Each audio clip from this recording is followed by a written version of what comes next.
सभी को जय हिंद। मैं सत्यप्रकाश आप सभी का यूपीएससी हिंदी के यूट्यूब चैनल पे स्वागत करता हूं। आज का ये वीडियो सेशन हिंदी साहित्य वैकल्पिक विषय को लेकर के है कि जब से हिंदी का मतलब यूपीएससी का रिजल्ट आया तो हिंदी को लेकर के तमाम तरीके के मार्केट में अफवाहें उड़ रही हैं कि हिंदी साहित्य में मार्किंग अच्छी नहीं हो रही है, हिंदी साहित्य में नंबर अच्छे नहीं आ रहे हैं, हिंदी साहित्य को नहीं लेना चाहिए। ठीक है, तो हम लोग आज इस पर विचार करेंगे कि क्या अभी भी सबसे ज़्यादा स्कोरिंग ऑप्शनल है हिंदी माध्यम के बच्चों के लिए। ठीक है, और अगर स्कोरिंग ऑप्शनल है या स्कोर हम इसमें कर सकते हैं तो उसके पीछे क्या कारण है, क्या स्ट्रेटजी रखे जाएंगे। खास करके आप देखिए ना, जब से ये चाम बढ़ा है हिंदी साहित्य को लेने का तो उसके पीछे कारण थे प्रदीप द्विवेदी सर। उसके पहले निशान जैन सर के नंबर आए थे 300 प्लस, फिर प्रदीप द्विवेदी सर के नंबर 300 प्लस आए।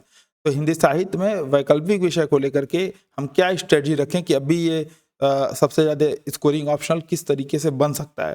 ठीक है, तो इस पे हम लोग इस वीडियो में पूरी चर्चा करेंगे। पहला आपसे निवेदन यह है कि इस वीडियो को पूरा अंत तक देखिएगा, चीज़ों को समझने का प्रयास करिएगा, और अगर इसके बावजूद आपके कोई डाउट रह जाते हैं तो कमेंट में बताइएगा ताकि हम लोग फिर उस पर नया वीडियो लेकर के आ सकें। तो सभी को जय हिंद। एक बार फिर से आप सभी का हार्दिक स्वागत है यूपीएससी हिंदी के यूट्यूब चैनल पर। और आज हम लोग हिंदी साहित्य 2026 के लिए यूपीएससी वैकल्पिक विषय के तौर पर तैयारी की रणनीतियों पर, उसकी स्ट्रेटजी पर बात करेंगे। ठीक है, सबसे जो महत्वपूर्ण चीज़ें हैं कि क्या ये अभी भी सबसे ज़्यादा स्कोरिंग ऑप्शनल है। तो आप अगर देखिएगा, ठीक है, जैसे इस बार इनका सिलेक्शन नहीं हुआ, रिकमेंडेड कैंडिडेट नहीं है, लेकिन इनके 283 नंबर आए थे, 283। ठीक है, 283 नंबर एक डिसेंट नंबर माने जाएंगे, अच्छे नंबर माने जाएंगे।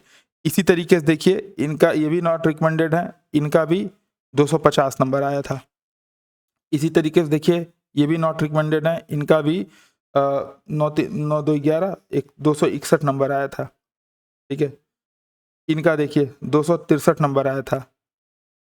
फिर ऐसे ही आप देखिए ये रिकमेंडेड कैंडिडेट है, इनका 269 नंबर आया था। ऐसे ही देखिए ये भी रिकमेंडेड कैंडिडेट है, इनका 246 नंबर आया था। ठीक है, फिर ऐसे ही देखिए ये भी रिकमेंडेड कैंडिडेट है, इनका जो है 8 3 11 4 2 6 तो 271 नंबर आए थे, है ना। यानी कि आप अगर एक मतलब 260 250 नंबर आराम से इजीली आप हिंदी साहित्य वैकल्पिक विषय में ला सकते हो। और कैसे ला सकते हो, अभी जो मार्केट में सोर्सेज अवेलेबल है केवल उसके बदौलत थोड़ी सी मेहनत के साथ। गौरव सर के नंबरों की बात करूं तो गौरव सर के भी पेपर 2 में 150 नंबर थे और पेपर 1 में 140 नंबर थे, पेपर 1 में 123 नंबर थे, यानी कि 263 नंबर उनके भी थे। जीएस पेपर 1 में नंबर उनके भी कम थे, हिंदी साहित्य पेपर 1 में। तो ऐसे ही आप देखेंगे कि हर कैंडिडेट के पेपर 1 में नंबर 128 143 से कम, फिर 121 125 से कम, मतलब ये तो मान लो बराबर का है। इनका तो लगभग बराबर है, लेकिन अमूमन इनका भी लगभग बराबर है, 132 131। ठीक है, लेकिन इधर देखो 129 132, ये भी मान लो बराबर है, यहाँ पे 10 नंबर का गैप है। फिर ऐसे ही देखो यहाँ पे 130 153, यानी कि लगभग 23 नंबर का गैप है। तो अमूमन पेपर 1 में नंबरिंग कम होती है। कम होने के पीछे कई सारे कारण हैं, आज हम उन कारणों पर विस्तृत तौर पे बात करेंगे।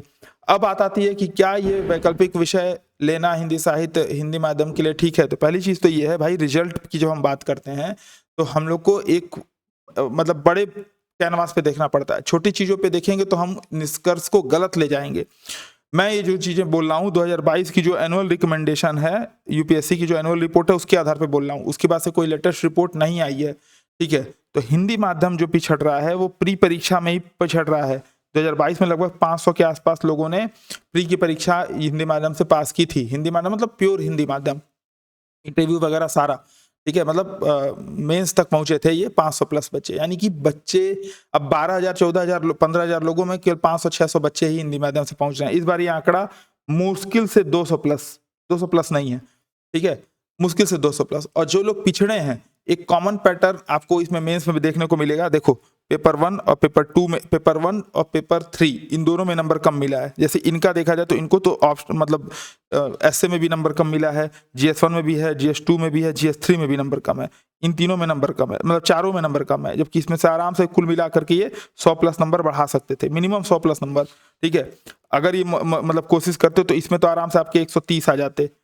इसमें भी आराम से आपके 100 आ जाते हैं, 77 की जगह 100। फिर इसमें भी जीएस पेपर 2 में भी नंबर आ सकते हैं। जीएस 3 में पता नहीं क्यों इस बार हिंदी मीडियम के बच्चों को नंबर कम मिला है अमूमन। ठीक है, आप ये देखिए जीएस 1 में 83 नंबर, जीएस 3 में 79 नंबर, अमूमन सबके साथ ऐसा हुआ है। जीएस 1 में 80 नंबर, जीएस 3 में 86 नंबर, अमूमन ऐसा हुआ है। 91 नंबर, 81 नंबर, ठीक है, 89 नंबर, 103 नंबर। ये तो चलो मान लो अच्छे तो ये रिकमेंड भी है, देखो। ठीक है, ऐसे ही देखो 86 नंबर और 76 नंबर। अब सोचो अगर इनके ये नंबर बढ़ गए रहते तो ये टॉप रैंक्स में आ सकते थे। ठीक है, आराम से इजीली आ जाते। फिर ऐसे ही देखो 85 नंबर और 83 नंबर। यानी कि जो नंबर कम आ रहे हैं, हिंदी मीडियम में सिलेक्शन नहीं हो रहा है, उसके पीछे केवल ऑप्शनल कारण ना होकर के जीएस में भी है। यानी कि हमको अपनी परफॉर्मेंस इस तरीके से रखनी पड़ेगी कि एसए जीएस 1 to 4, जीएस ये ऑप्शनल वैकल्पिक विषय 6 और 7, ये सब में नंबर हमको डिसेंट नंबर, अच्छे नंबर लाने पड़ेंगे, तब जाकर के हमारा फाइनल सिलेक्शन होगा। तो मेरी रिकमेंडेशन यही है कि मेंस के लिए अभी से काम करना स्टार्ट कर दीजिए। 2 लोग 2026 में दे रहे हैं तो न केवल वैकल्पिक विषय पे उत्तर लेखन स्टार्ट करिए, बल्कि जीएस वाला भी उत्तर लेखन स्टार्ट करिए। खुद से कर पा रहे हैं तो बढ़िया है, पीवाईक्यू उठा करके खुद से कर रहे हैं। नहीं कर पा रहे हैं तो हमारे यूपीएससी हिंदी के बहुत ही नॉमिनल फीस में बैचेस चल रहे हैं। ध्रुव है, हिंदी साहित्य के लिए अंकुरण है। अब हम लोग बात कर लेते हैं एक बार सोर्सेस पे। सोर्सेस देखिए हम लोग को टोटल यही रखना है कुल मिला जुला के। कहाँ गया सोर्सेस भाई? हाँ, ये सोर्सेस है मार्केट में। पहली तो चीज इग्नू के मटेरियल, ठीक है। दूसरा दृष्टि की क्लास मटेरियल चल रही है, टॉपर्स कॉपी, अपने खुद के शॉर्ट नोट्स और प्रीवियस ईयर क्वेश्चन। ठीक है, ये 4 चीजें आपको ध्यान में रखनी है। अब 2 है, इसमें भी 2 मत चलता है। पहली चीज तो क्या इग्नू के मटेरियल को फॉलो किया जाना चाहिए, क्या दृष्टि के मटेरियल को फॉलो किया जाना चाहिए? तो हर पे अलग अलग की स्ट्रेटजी यहाँ पे काम करेगी। ध्यान रखिएगा, जो जीएस पेपर 1 है, सॉरी हिंदी साहित्य वैकल्पिक विषय का जो पेपर 1 है, आपने देखा होगा पेपर 1 में नंबर कम आ रहा है, और पेपर 1 के भी पार्ट 1 में नंबर अमूमन कम आते हैं, लोगों को समझने में दिक्कत होती है। तो पेपर 1 अगर आप देखिए तो खंड क क्या है? हिंदी भाषा और नागरी लिपि का इतिहास। खंड ख क्या है? हिंदी साहित्य का इतिहास। तो ये क्या कर रहा है, हिंदी साहित्य के इतिहास में आप इजीली, जैसे हिंदी साहित्य का इतिहास आप जब पढ़ लेंगे और जब ये सारी चीजें देखेंगे तो ये आप इसमें जो भी चीजें हैं हिंदी साहित्य के इतिहास में, फिर हिंदी साहित्य के चारों कालों की जो साहित्यिक प्रवृत्तियां हैं, जो कथा साहित्य है, जो नाटक रंगमंच है, जो आलोचना है, जो हिंदी गद्य की अन्य विद्याएं हैं, ये सारा आपका जीएस पेपर 2 से डायरेक्टली इनडायरेक्टली जुड़ता है। ठीक है, यानी कि आप इसको कह सकते हो कि इसका इम्प्लीमेंटेशन वाला प्रोजेक्ट जो है पेपर का क्या है? पेपर 2 है। ठीक है, तो पेपर 1 में पार्ट 2 पे बात नहीं करते हैं, पहले बात करते हैं पार्ट 1 में, क्योंकि यही नंबर आपका नुकसान पहुंचाता है।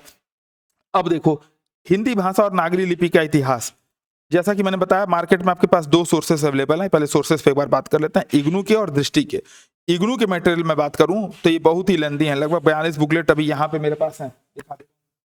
सारे जो बुकलेट हैं आपको अगर सही से तैयारी करनी होगी तो बीएमए की बुकलेट है। ठीक है, ये देख सकते हो, इतनी 42 के लगभग बुकलेट हैं।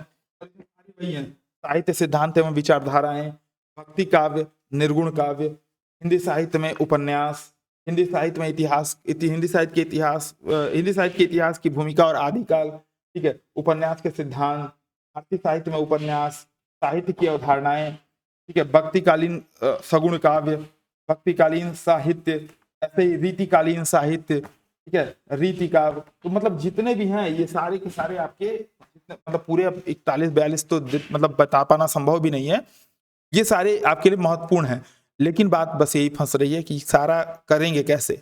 महत्वपूर्ण तो है, करेंगे कैसे? तो एक लंबा रास्ता है, उसमें आपको सिलेबस उठाना है। और इन बुक्स में जब आप, जैसे मान लो रीति काव्य आपने खोला तो सामने क्या है? बिहारी के काव्य का महत्व, घनानंद के काव्य में स्वच्छंद चेतना, पद्माकर की कविताएं। ठीक है, तो इनमें क्या आपके लिए सिलेबस से जुड़ा हुआ है? तो सबके आगे इंडेक्स दिया हुआ है, सिलेबस को देख करके मार्किंग करते हुए आप उसको पढ़ सकते हो। पढ़ने के बाद प्रीवियस ईयर क्वेश्चन उठा करके उसकी आंसर राइटिंग कर सकते हो। ये तो हो गया लंबा तरीका।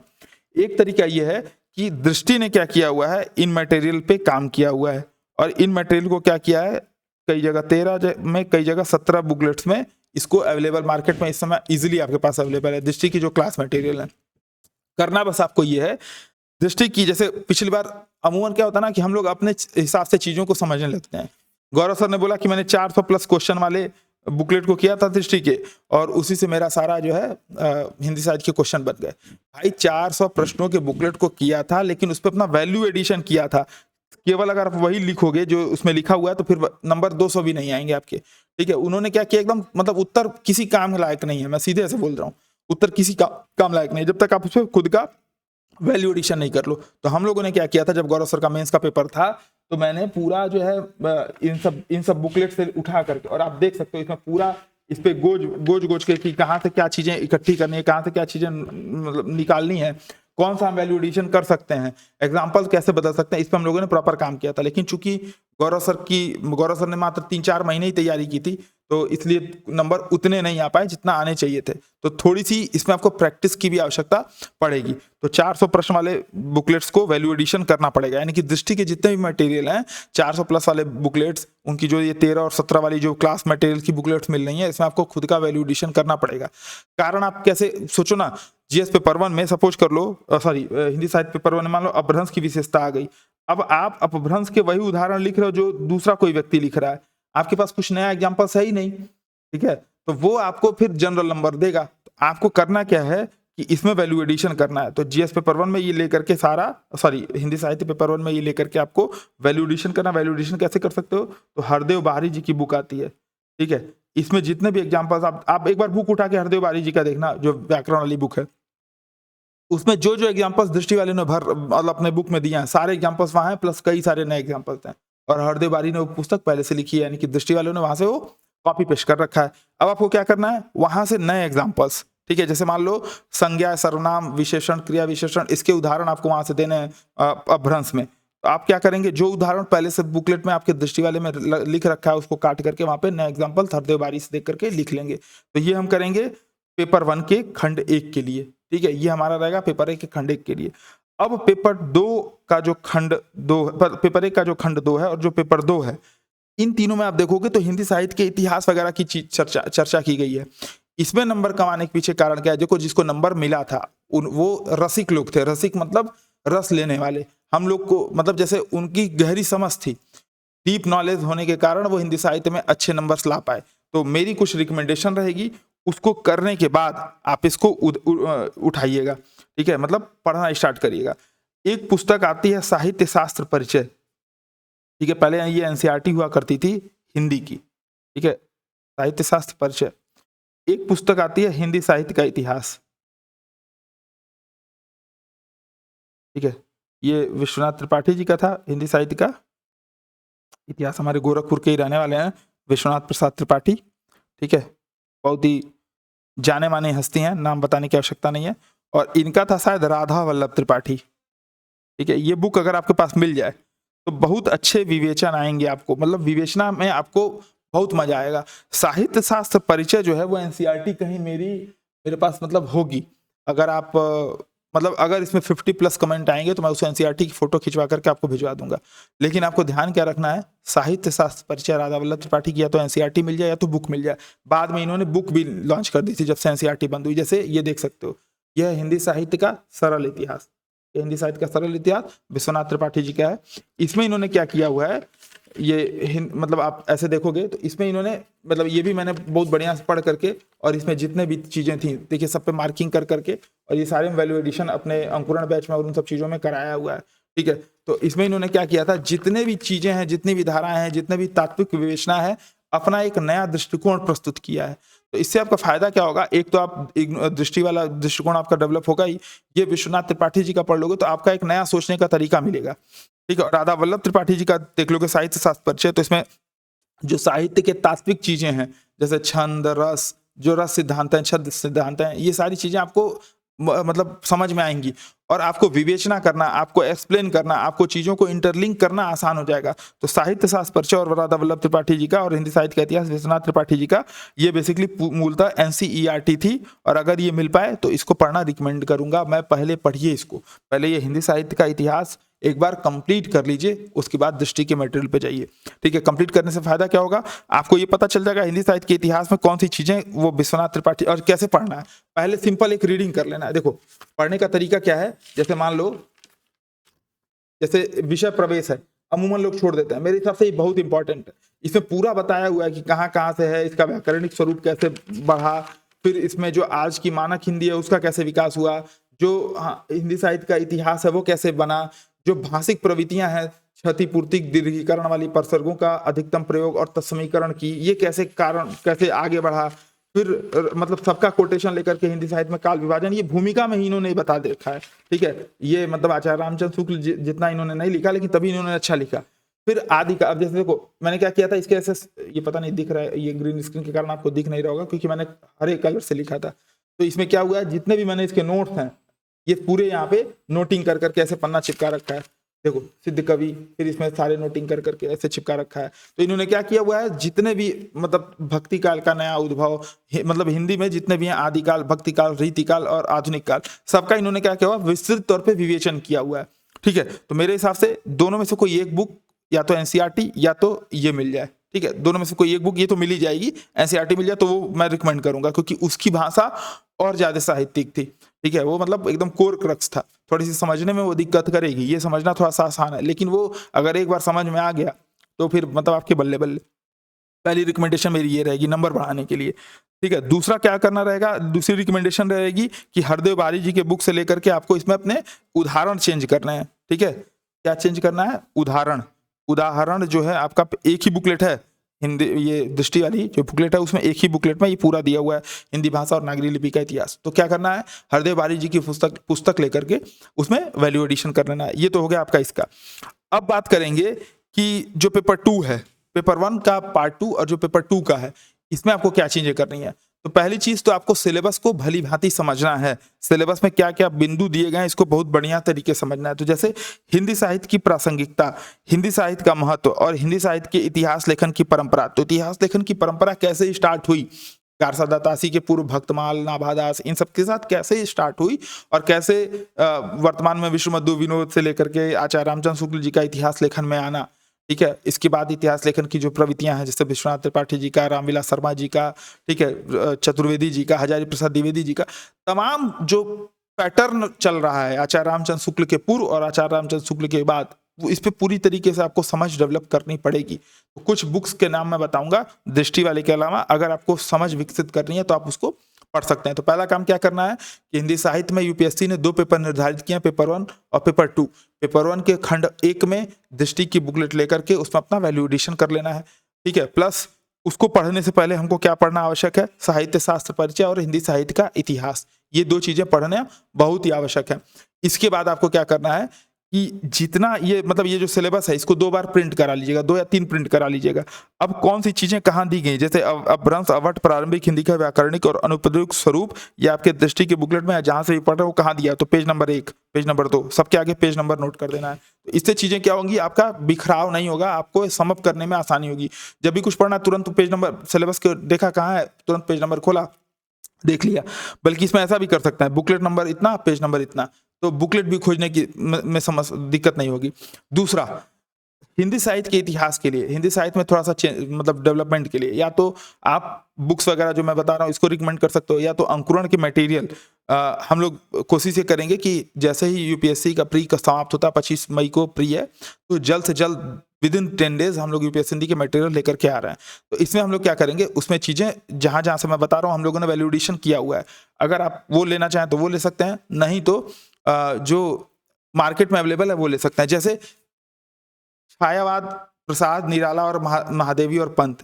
तो छायावाद पे अगर आपको प्रश्न लिखना है, आपको समझ डेवलप करनी है, तो डॉक्टर नामवर सिंह जी की ये पुस्तक है और बहुत ही शानदार तरीके से इन्होंने बताया और एक एक एग्जांपल्स दे दे करके, ठीक है, जितने भी कि क्या नाम है, मतलब जो जो प्रवृत्तियां हैं, ठीक है, सुख का दिन डूब गए, तुमसे न सहज मन उब जाए, तो जितना भी चीजें हैं, है ना, खास करके महादेवी वर्मा जी को, सुमित्रानंदन पंत जी को, निराला जी को और जयशंकर प्रसाद जी को, इन्होंने बहुत अच्छे तरीके से यहाँ पे आलोचनात्मक विवरण यहाँ पे है। आलोचना का मतलब वो आलोचना नहीं जो आप लोग समझ रहे हो।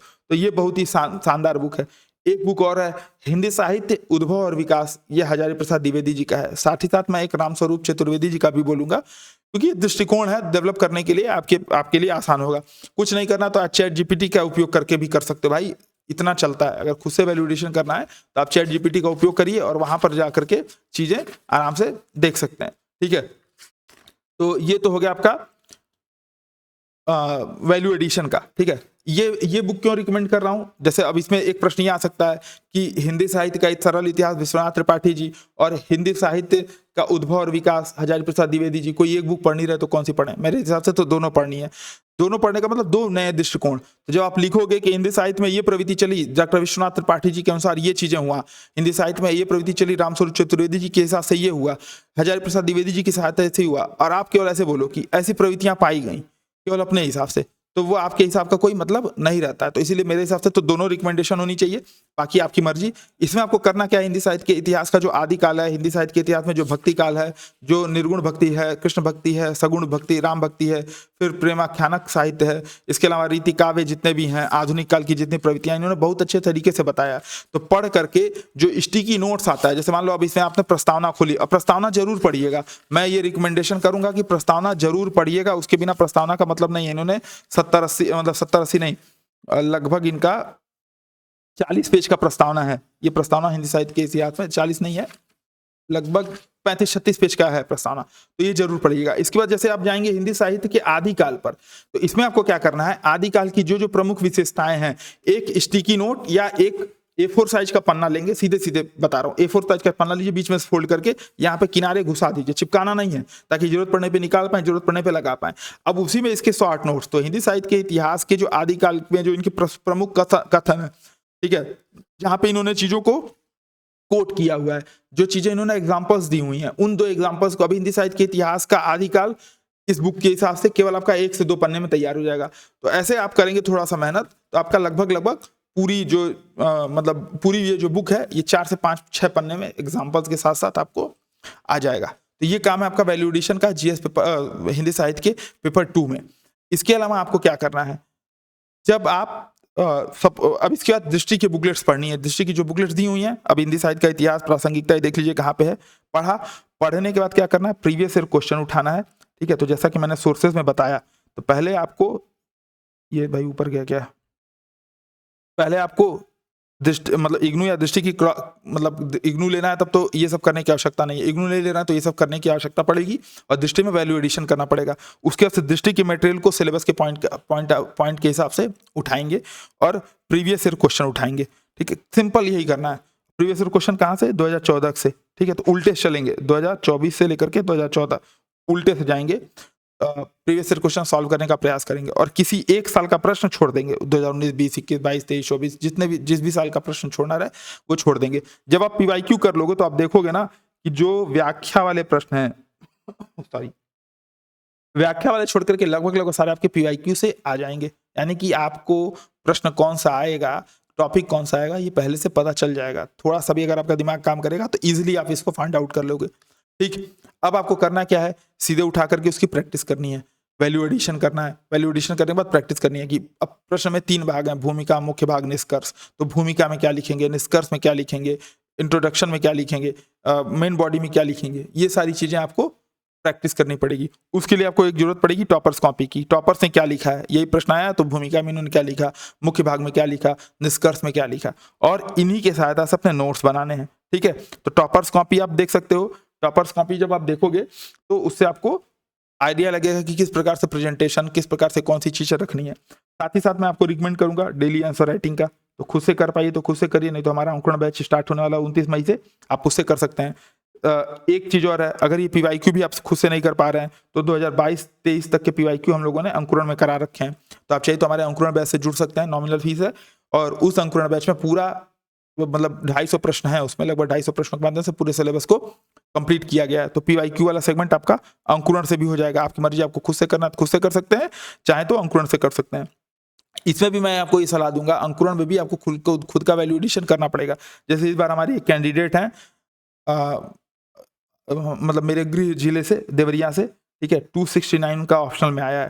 ठीक है, 269 नंबर। अनफॉर्चुनेटली उनका इंटरव्यू कॉल नहीं आया था, 2 नंबर से इंटरव्यू कॉल रुक गया था। नंबर जीएस मतलब ऑप्शनल में थोड़ा सा तो बढ़ना चाहिए था, क्योंकि ये अंकुरण की क्लास की थी। ठीक है, इन्होंने क्या किया, इनके 30 नंबर के प्रश्न ही छूट गए, 30+ नंबर के इनके प्रश्न छूट गए। दूसरा, शुरू में घबराहट में इन्होंने, मतलब जब इनसे बातचीत हुई थी तो इन्होंने क्या किया था, शुरू के जो आप देखोगे ना वहां पे प्रिंटेड ऊपर क्वेश्चन प्रिंट रहेगा, नीचे जो है उसका एक्सप्लेनेशन रहेगा। तो शुरू के 1-2 मतलब उसमें इन्होंने बहुत ज्यादा कट्टम पिट्टी की थी। तो मैंने कारण जब पता करने का प्रयास किया तो पता चला इन्होंने 3 घंटे में लिख कर बैठ करके लिखने का प्रैक्टिस ही नहीं किया था। ठीक है, तो ये सब गलतियां आपको नहीं करनी है। नंबर्स कम आ रहे हैं तो इसके पीछे हमारी गलती है, ना कि आयोग भेदभाव कर रहा है। ठीक है, हम सेम वही चीजें लिख करके आ रहे हैं जो हर सब कोई लिख रहा है। हमने वैल्यू एडिशन पे काम किया नहीं है, हम मेहनत नहीं करना चाहते हैं। हिंदी माध्यम में, हिंदी साहित्य में नंबर कम नहीं के पीछे कारण ये भी है कि हम खुद का नया दृष्टिकोण, खुद के नए चीजें नहीं लिख करके जो चीजें चल रही हैं, हमको क्या चीजें आसानी से अवेलेबल हो जाए, हम उस पर काम करना चाहते हैं। तो हिंदी साहित्य में अगर अंकुरण का क्लास करिएगा तो वहां पे भी अपने वैल्यू एडिशन जरूर करिएगा। वैल्यू एडिशन करना आपको अमूमन बहुत फायदेमंद रहेगा। हालांकि जो अभी नए मटेरियल्स आ रहे हैं हमारे हिंदी साहित्य वाले, जो हमारे यूपीएससी हिंदी के मटेरियल आ रहे हैं, वो आपको बहुत ही मतलब वो बहुत बेस्ट रहेगा। तो फर्स्ट बार जो लिख रहे हैं उनके लिए तो बहुत ही मतलब रामबाण रहेगा, वो आप चाहिए तो उसको कर सकते हो। ठीक है, बस मेरी रिकमेंडेशन ये रहेगी, कभी भी जब तक आप प्रैक्टिस नहीं करोगे, जब तक आप नहीं लिखोगे, जब तक आप खुद से मेहनत नहीं करोगे, तब तक आपका कोई सिलेक्शन दूसरा नहीं करा सकता। इस चीज को आपको ध्यान में रखना ही पड़ेगा। ठीक है, तो ये रहेगा आपका हिंदी साहित्य में सोर्स। ठीक है, नंबर्स कम नहीं आ रहे हैं, गलती अपनी है, इस चीज को मानना पड़ेगा। जैसे मेरे ही ऑप्शन में 231 नंबर आए थे 231, और मैंने 420 नंबर के अटेम्प्ट किए थे। 420 में अगर 231 आए थे तो बहुत अच्छे नंबर माने जाएंगे भाई। ठीक है, 431 में 231, 420 में 231 अच्छे नंबर माने जाएंगे, खास करके तब जब उस साल रवि सियाग सर के 265 नंबर आए थे, 265 या 260 के आसपास आए थे 500 में। तो ऐसे में कारण बस अंतर बस ये आ जाएगा कि आपको खुद का अगर वैल्यू एडिशन कर पाएंगे तो आपको नंबर बढ़ाएगा। दूसरी चीज, 3 घंटे में प्रैक्टिस, जैसे मेरा अभी, जैसे इनका मैंने एग्जांपल दिया, 3 घंटे में आप पेपर अटेम्प्ट नहीं कर पाओगे तो वो आपके लिए बहुत ही बड़ी दुख की बात रहेगी, बहुत ही बड़ी विडंबना की बात रहेगी। आपके नंबर्स वैसे ही कम आ जाएंगे। ठीक है, तो आपको अब मेरा सजेशन ये रहेगा कि इसके हिसाब से सोर्सेस ये सारे फॉलो करने हैं, खुद का वैल्यू एडिशन करना है, आंसर राइटिंग प्रैक्टिस करनी है। हाँ, एक नोट्स पे रह गया था, खुद के शॉर्ट नोट्स बनाने हैं। ठीक है, तो अब जैसे मान लो हिंदी साहित्य के आदिकाल, तो आदिकाल में शॉर्ट नोट्स क्या बनेगा आपका, यही जो एक पन्ना आप चिपका रहोगे यही आपका शॉर्ट नोट्स हो जाएगा।